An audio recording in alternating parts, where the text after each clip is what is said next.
France में फिलहाल जो भी हो रहा है उससे दो गुट स्पष्ट रूप से उभरकर सामने आ रहे हैं।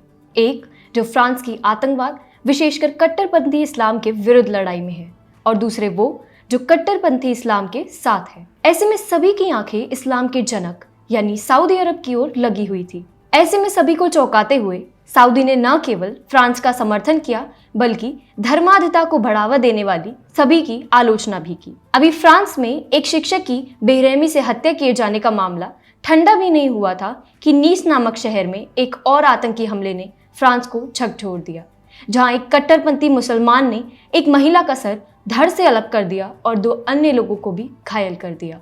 इसी बीच सऊदी अरब के जिद्दा शहर में स्थित फ्रेंच कॉन्सुलेट के बाहर एक उग्रवादी मुसलमान ने वहां तैनात सुरक्षा कर्मियों पर हमला किया। इसी पर सऊदी अरब ने तीखी प्रतिक्रिया देते हुए फ्रांस का खुलकर समर्थन किया। सऊदी अरब के विदेश मंत्रालय के हवाले से ट्विटर पर पोस्ट किया गया, हम नीस में हुए इस आतंकी हमले की घोर निंदा करते हैं, जिसके कारण एक बेकसूर की जान गई और कई लोग घायल हुए। परंतु सऊदी अरब वहीं पर नहीं रुका। अपने बयान में उन्होंने आगे कहा, हमारी राजशाही ऐसे सभी उग्रवादी हमलों की निंदा करती है जो धर्म के नाम पर घृणा को बढ़ावा दे, मानवता और व्यवहारिकता का उपहास उड़ाए, और हम इस बात पर ध्यान देते हैं कि ऐसे किसी भी घृणास्पद विचार को बढ़ावा ना मिले। इससे सऊदी अरब ने एक ही तीर से दो शिकार किए हैं।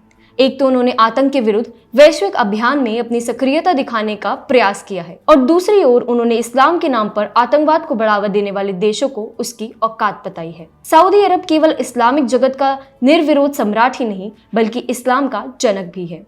ऐसे में यदि पैगंबर मोहम्मद का अपमान हुआ था तो जैसे कि तुर्की और पाकिस्तान जैसा देश दावा करते हैं, तो सऊदी अरब को सबसे पहले उग्र होना चाहिए था। लेकिन उग्र होने की बात तो दूर, उल्टा सऊदी अरब ऐसे हमले के विरोध में सामने आया है।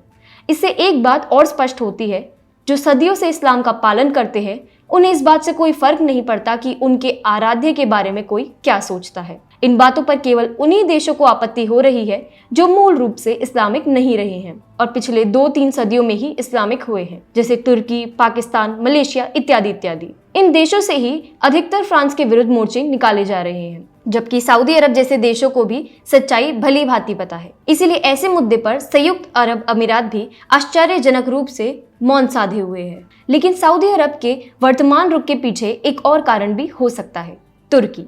जी हाँ, सऊदी अरब इस समय धर्मांधता के विरुद्ध रुख अपनाया हुआ है, तो इसके पीछे मुख्य कारण है तुर्की। इस बात में कोई संदेह नहीं है कि तुर्की इस्लामिक जगत में सऊदी अरब से उसका वर्चस्व छीनना चाहता है और सऊदी अरब को यह कतई स्वीकार नहीं है। इसीलिए सऊदी अरब ने नीस में हुए हमले के बाद फ्रांस के आतंक के विरुद्ध अभियान को खुलकर समर्थन भी दिया है। अब वजह चाहे जो भी हो, लेकिन सऊदी अरब ने एक स्पष्ट संदेश दिया है कि इस्लामिक जगत का सर्वशक्तिशाली इकलौता भगवान एक ही है और वो है खुद सऊदी अरब।